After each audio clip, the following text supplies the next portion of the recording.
All right, I'm going to try to keep it short and sweet. Possibly below 5 minutes. Minimal cutting because that's what we do on this channel. But this is the Fifine AM8. It is a dynamic microphone. It has a USB port, an XLR port, and a headphone port.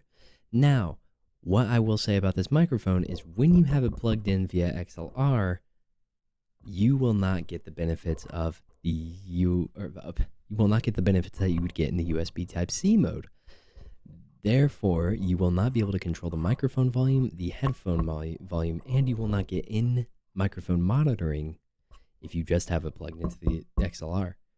Now, if you are using it via the USB Type C, you will get access to that headset.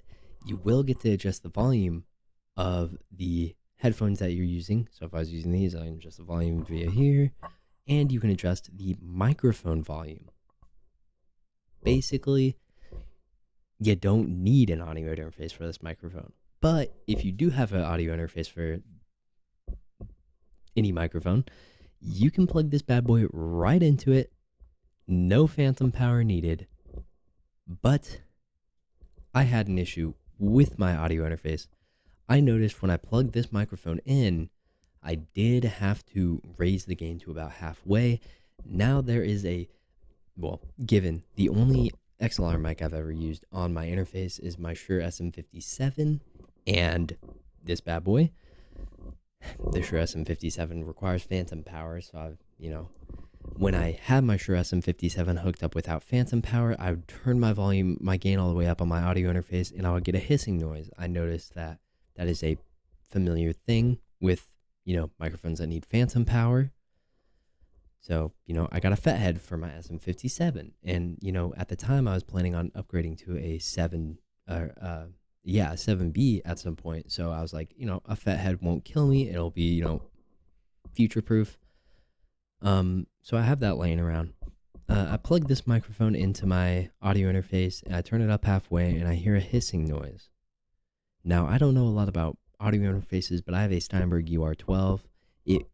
I know there is a whole chart out there of, louder audio interfaces and interfaces that aren't loud, because there's a lot of white noise in audio interfaces depending on, the inside software of them and whatnot.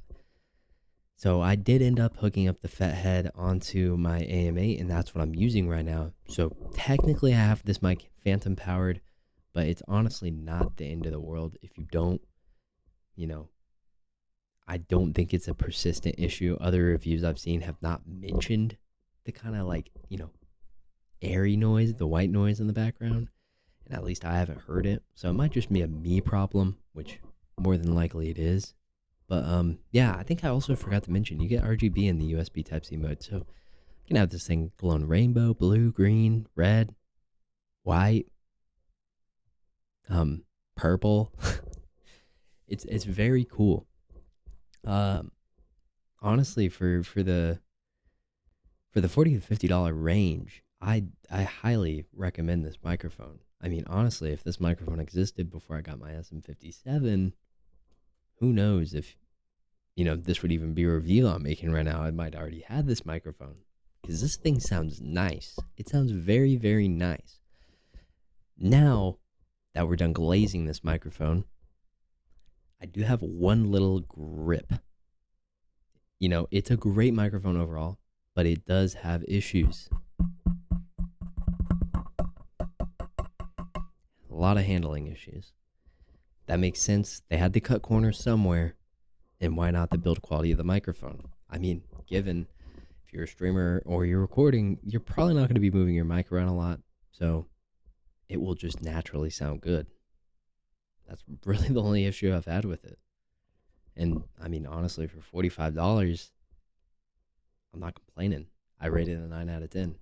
And I honestly, if you're watching this video, I recommend you go buy one right now. Anyways, that's all from the Noah Shoe, and I'll shoe you later.